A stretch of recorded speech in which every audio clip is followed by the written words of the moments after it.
¿Qué tal, camaradas de YouTube? Bienvenidos una vez más a Dragón Bohemio. Estaba filosofando un poco, a mí me gusta filosofar, meditar un poco, y estaba pensando sobre el espectador y el artista. Onda, ¿qué es primero? ¿La gallina o el huevo? Yo creo que primero es el espectador. Pero ¿cómo va a ser el espectador si primero tiene que haber un artista para que haya una obra de arte, ¿no? Y para que luego haya un espectador? Para entender un poco esto, el arte, es decir, lo que es arte, lo que se cataloga como arte en términos tremendamente generales, es una obra, un artista y un espectador. Después vamos a ver más claramente esa típica pirámide aburrida que hubo siempre, pero me encanta porque es la más básica y fácil de todas. Hay un artista, una persona que crea algo, o un ser que crea algo, me gusta más usar esa palabra, un ser que crea algo, que genera una obra, ese algo, la obra, el artista, la obra, y hay otros que miran esa obra. Es muy interesante que son los espectadores. Es muy interesante eso porque está diciendo que, por ejemplo, si vos pintás unos tremendos dibujos, no sé, hiperrealistas, pero no se los mostrás a nadie, eso no es arte. Me encanta eso y defiendo eso. Oh, está sonando el teléfono. Ahí creo que sé tú. Bien. Disculpen. Y bueno, ¿qué es primero? ¿El espectador o el artista? Yo me acuerdo que cuando era niño habíamos ido, si bien ya en ese momento, este recuerdo que tengo, lo tengo una vez que yo ya pintaba, es decir, que yo ya era artista, cuando tenía menos de 14 años, había ido a un museo, que creo que fue con mi familia, o sea, fue antes de los 14 años. Había ido a un museo, creo que el Museo Nacional de Bellas Artes, o no recuerdo si era el Museo de Quinquela Martín, porque había visto un cuadro de Quinquela Martín justamente, de ahí mi confusión, que era obviamente otra vez, un barco hecho en óleo de la espátula. Y realmente cuando lo vi me impresionó mucho, ¿no? Tenía una cara como el GIF que van a ver ahora. Porque yo miraba eso y decía, ¿esto es escultura o es pintura? Porque tenía tanta pintura, tanta cantidad de pintura, que literalmente el tipo había hecho un relieve del barco, todo de pintura.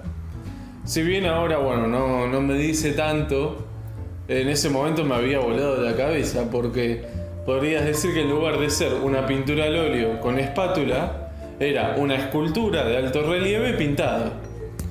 Y a partir de ahí nació algo en mí. Quería hacer pintura con espátula. Pintura al óleo con espátula. Por suerte, en ese momento el óleo no era tan caro, pero no me pudo durar mucho porque inmediatamente el precio del óleo se fue al carajo. Y cuando ustedes usan óleo con espátula, se tienen que imaginar que abren la canilla y chorrea pintura en lugar de agua. Porque realmente lamentablemente creo que es caro para todos. Bueno, para todos no. Pero bueno. Y entonces, de ahí nace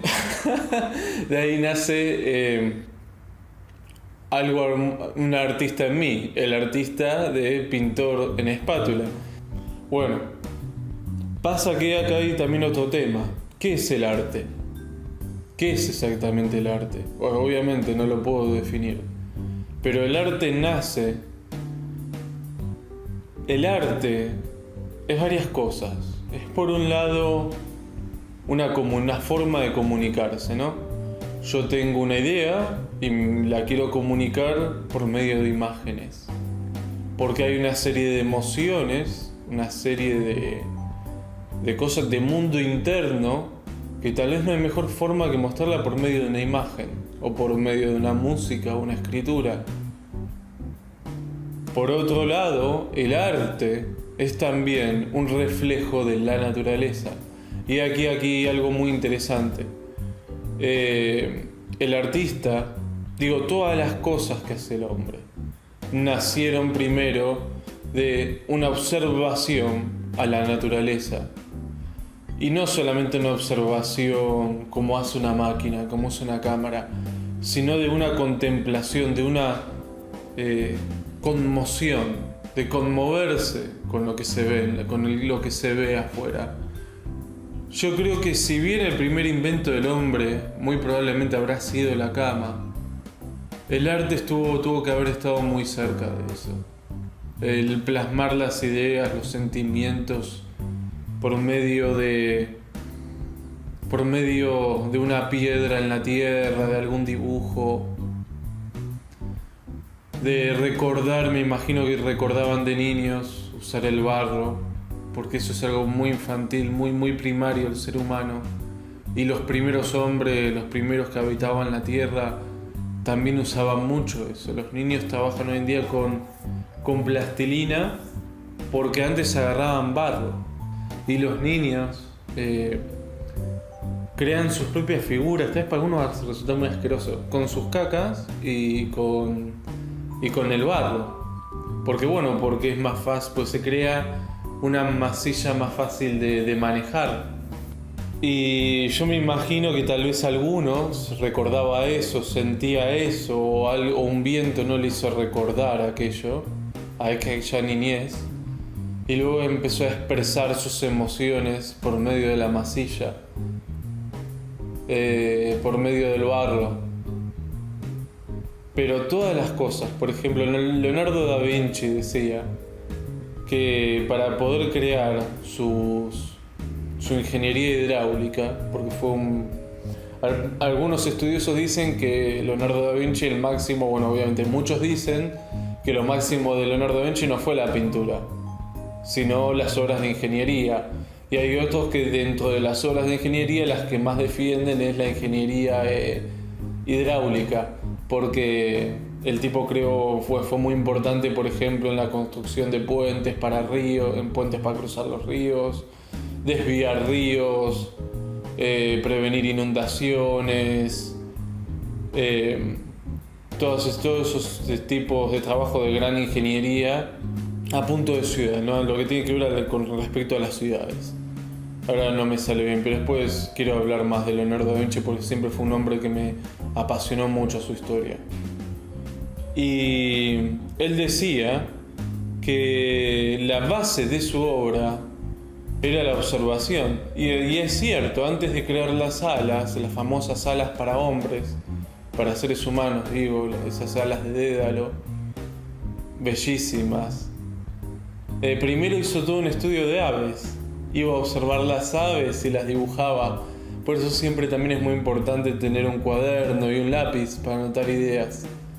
Porque todas las creaciones del hombre, del ser humano, todas las creaciones del ser humano nacen de la naturaleza.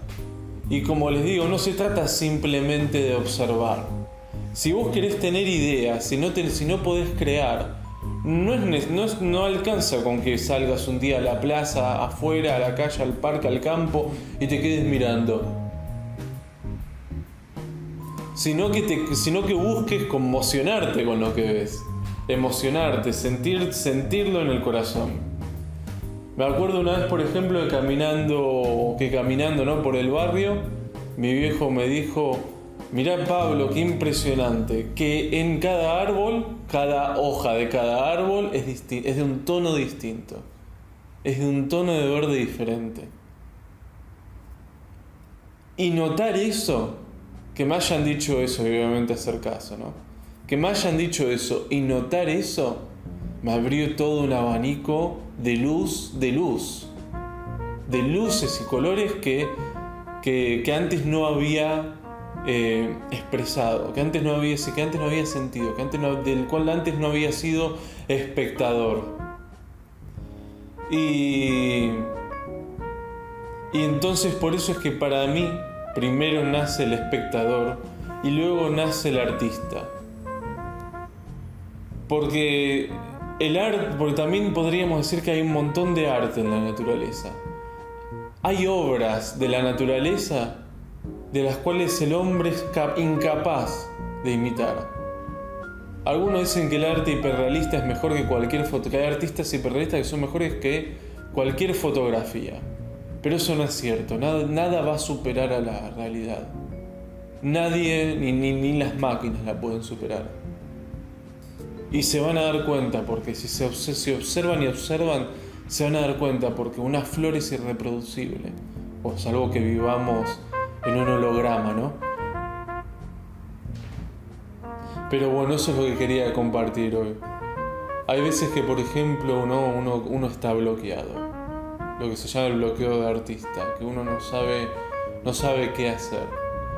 Pero hay veces que me he dado cuenta que he tenido bloqueos, sobre todo en esta edad de 20 y pico de años, donde uno se organiza la voluntad, el trabajo, el sol, las ganas de trabajar. Y bueno, y a veces uno está bloqueado porque no está haciendo un carajo, porque tenés mucho sueño, porque qué sé yo.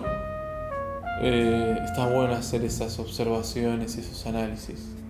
Pero bueno, amigos, esto fue Dragón Bohemio y espero que les haya servido de algo. Abrazo solar, nos vemos en el próximo video. Chau, chau.